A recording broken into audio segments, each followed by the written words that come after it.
on, it's your boy Young Philly. No, but we're back with another prediction video. Now, the reason I don't make this every week, even though I get like 95% pick rates when I do, is because no one likes the videos. When no one likes the videos, it gets no views. So there's no point of me making this, even though I get almost everything right every week. So, if you want these every week, even if I get 100% right, if they don't get a lot of likes, I'm not going to make more. So, like the video, it's in everyone's best interest, and let's move on. Now, we're going to start with the first fight of the night, which is Damian Pinaz versus Wes Schultz. Now, Pinaz, like, when he explodes, like, he can finish anyone. So Wes Schultz, I remember seeing him on the Contender Series against Mansur Abdul Malik, and I wasn't impressed. Like, he got slaughtered in that fight, and I know he was back on the Contender Series, and he got like the same submission that Zabit got against this other guy. But I don't know. I think he's very slow. Like, he's a very slow fighter. He's like a slow grappler. He doesn't have like fast twitch muscle fiber or whatever. And Pinaz, I know he's 23, but he has that fast twitch fiber thing, of course. I remember him against Vitor Costa. I didn't think he would win that fight, because usually when you have guys from Africa fighting, especially the young ones, they're very raw. And I think this guy actually trains in... where does he train? Nova Unia, where is that? It's in Brazil. Okay, so he probably has better coaching. But a lot of the time when they are from Africa, they have no grappling. And they have very little, like... they don't have, like, a refined game. So that's my biggest worry with this guy, is that he has a bad wrestling game. But he has so much power. And Wes Schultz is so slow. I don't know who's the favorite. I don't know the odds. But I can see Pinaz like exploding and finishing Wes Schultz with like a fast combination, like just flatlining him completely.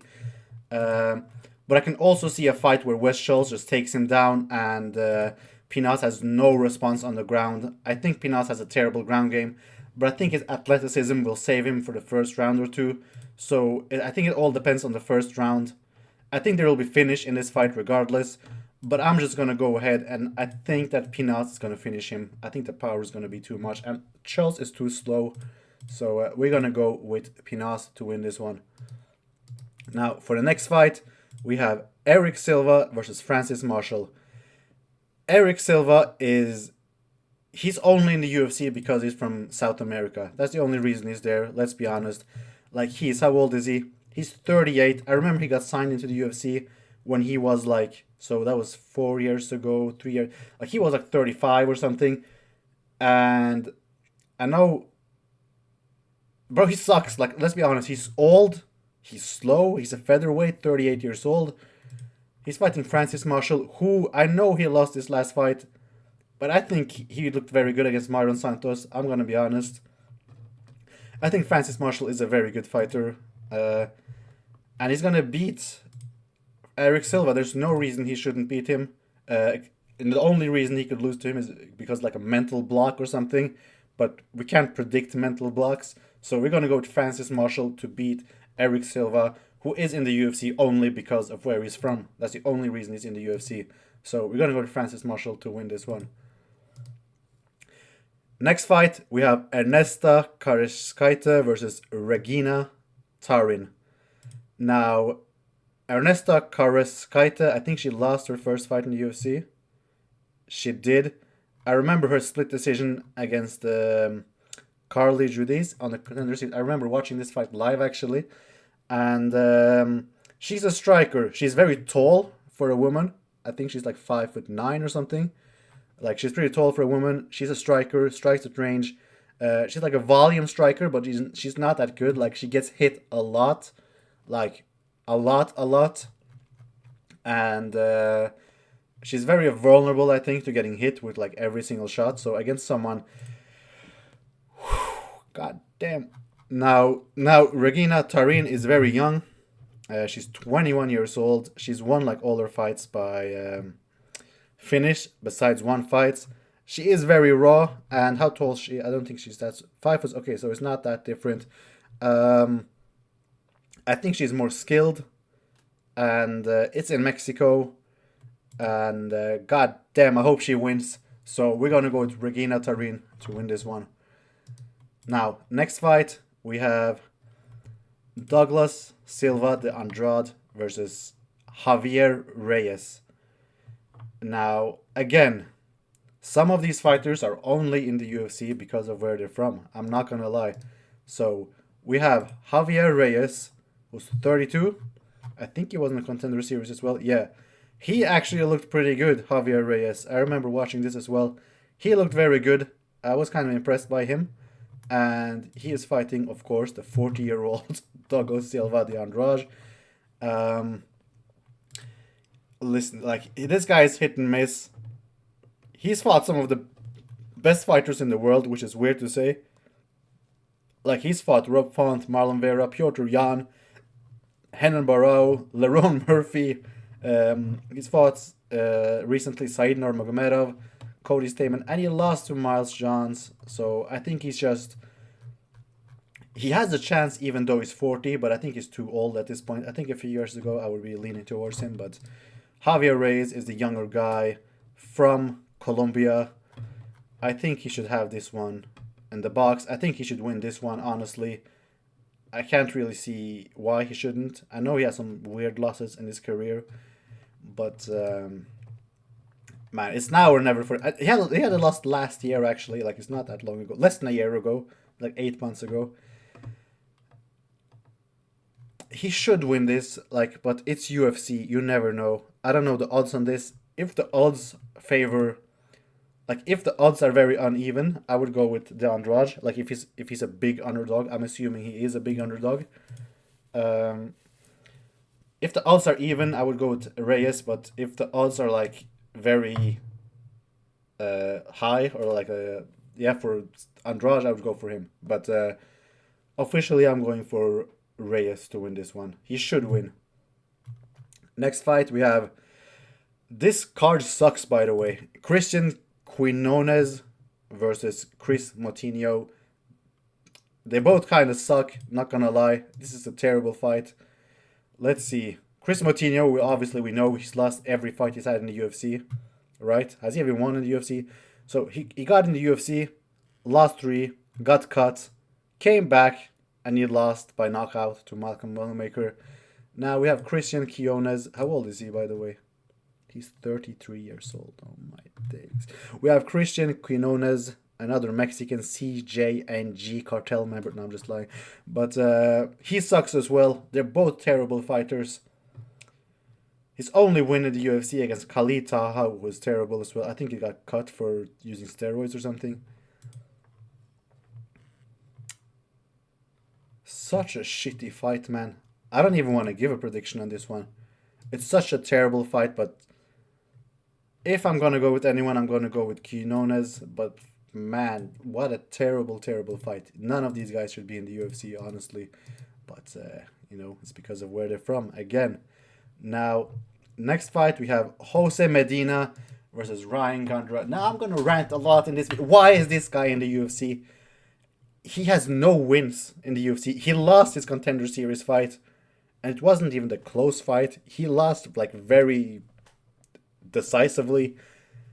Again, another fighter who's only in the UFC because he's South American. Like, I swear to God, only because he's from Bolivia and they want, like, a market in Bolivia or something. There's no reason this guy should be in the UFC. He's fucking terrible. I think he's the worst fighter in the UFC. And I mean that with all my heart. I think he is the worst fighter on the entire roster. I think I could beat him. I'm a fighter myself. I know he's a middleweight. I'm like a... If I would be I'm like a bantamweight. Like, I still beat this guy. Like, he's so fucking bad. I swear to God. He is terrible. I can't stress that enough. He's fighting Ryan Gandra. Nickname Problema. He has to win. If you don't win against Jose Medina, then retire from the sport of MMA right now. Apply for a job in construction and never, never put on gloves again. You have to win this fight. He can't lose to Jose Medina. Like, he has to win. So Ryan Gandra to win this one.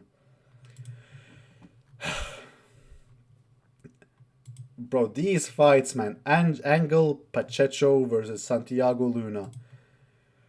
Man, how are some of these guys in the UFC, man? Santiago Luna, is he...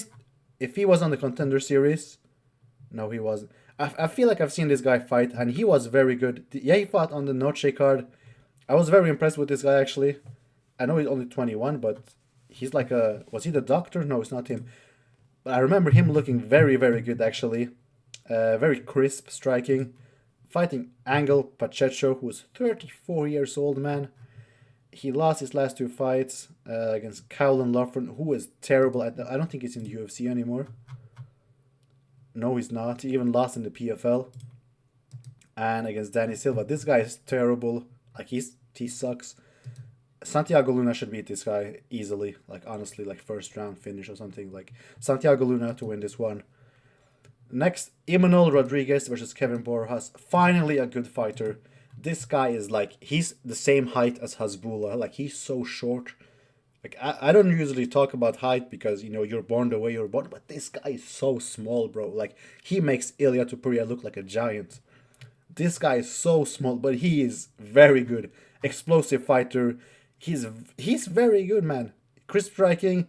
He can grapple. I think DC coaches this guy. Like, I'm pretty sure DC coaches him. Yeah, at least he did on the Ultimate Fighter, but I think even after that he coaches him. He's very good. Very, very good fighter.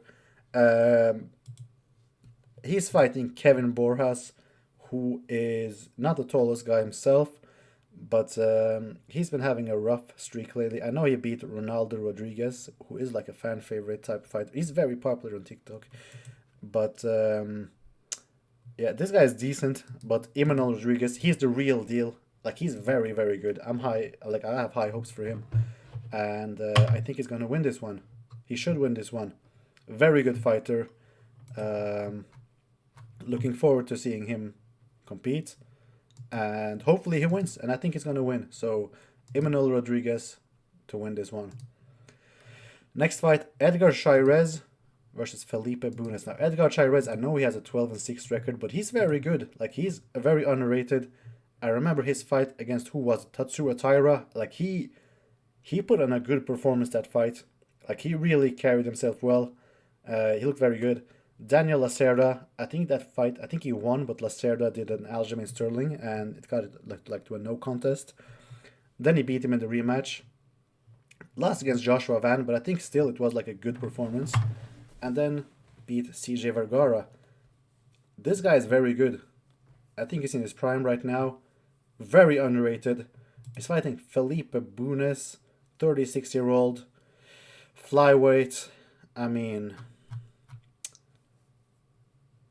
man, why are you losing to Rafael Estevam? I mean, no, never mind. Rafael Estevam is actually decent, but yeah. Edgar Chairez is going to win this one. Probably a decision, but yeah. Trusting him to win this one. So, Edgar Chairez to beat this guy. Next, we have Daniel Zellhuber versus Bobby King Green. King Green has lost his last 5 fights or something. Oh, he won the last one by split decision, that's right. And then he lost 2 before that by finish. Got brutally finished by Jalin Turner. Brutally finished by Rufi. Split decision win against Lance Gibson Jr.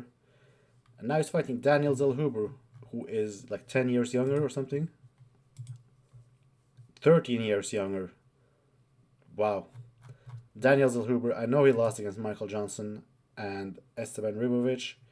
He's still a decent fighter. But he's actually, like, he's not even that good. Like, again, he's just very tall, so he looks good. Like, when he strikes. But I think King Green actually wins this one. Look, I don't like calling him King Green. I should call him Bobby Green. I think Bobby Green wins this fight. He usually wins this fight against young fighters. Except for, like, very good fight. If you look at his win, like his losses, it's not against the worst people. Hoofy is very good. Pimblett just fought for a title. Turner, he is very good. Dober is like questionable. Islam Makhachev is like, come on, Fiziev, like he's not losing against bumps here, and I think he's gonna win this one. He's very active. He's a crisp striker. Zellhuber is not gonna take him down, so we're gonna go with King Green to actually win this one by decision. Oh, why? So we're gonna go with King Green to win by decision. And what's the next fight on this one? Co-main event: Marlon Vera versus David Martinez. Now, David Martinez, I think he's the doctor, right? If it is him, then I'm gonna go with him to win. He's a doctor, yes. He's very good, very very good fighter. He easily beat Rob Font, beat Simon Oliveira. He is just a great fighter. Even his only loss in the UFC in his career was a split decision. Vera is not. Man, he's on a 3-fight losing streak. He's lost 4 of his last 5. He just goes through decisions every single fight, and then he complains afterwards that he was robbed. He doesn't finish fights. His last finish was against. I mean, he did finish Dominic Cruz and Frankie Edgar, but they're both 40 years old, and like it was like the last fight of both their careers, I think. So it is what it is. Man, he's not that good. I like Chito Vera, but he doesn't do anything in his fights. Like, I think if fights were like 10 rounds, he would do better, but for 3 rounds, there's no way he wins. David Martinez is just better. I feel like he's smarter, crisper striking, faster. He goes out straight away, and I just think he's gonna win. David Martinez to win this one by decision, like all other of Marlon Vera's fights, decision. Brandon Moreno versus Loner Kavanagh. Now, Loner Kavanagh is extremely skilled, very, very skilled. But in his last fight, he was flatlined. He got slimed out by Charles Johnson, who is very underrated. But if I remember, like, it was a slime out knockout. Like, it was very, very bad. He was dominating that fight up to that point, I think. But he just got caught. Now, Brandon Moreno is never gonna knock someone out like that. Like, has he ever knocked someone out? I don't think he has, and he's not gonna do it in this fight either. I think Loner Kavanagh is gonna be very tentative because he got slimed out, so he's gonna be like on the back foot a lot. He's gonna like stay on the outside, so that could play against him because he's gonna be very cautious in this fight. And it could be one of those performances where he does nothing for 5 rounds because he doesn't want to get injured or doesn't want to get hurt, rather. Especially since he's on short notice. He's not going to gas himself out early. So he is going to be very, very tentative for the whole fight. He's not going to be aggressive. And over 5 rounds, how is that going to play out? That's probably going to play out that Brandon Moreno is probably going to edge out the first. He's probably going to edge out all the rounds, actually. I know how this works. Fighters, like the mentality, when they get slimed out, they get tentative, and it's on short notice. He doesn't want to gas himself out. So it's just going to be one of those fights that goes a long way. It's probably going to go to a decision. And Brandon Moreno is going to win. It's going to be like one of those extremely boring fights where nothing happens. But Moreno is going to do more every round because he's prepared. So he's going to win because of activity, I think. Not because like he submits him or anything. I just think he's going to win a decision. And it's not going to be like a close decision. It's going to be 50-45 or 49-46 or something. So definitely unanimous decision victory for Brandon Moreno. That's how I see this fight going. If you enjoyed this breakdown, let me know in the comments. And Piotr Jan champion.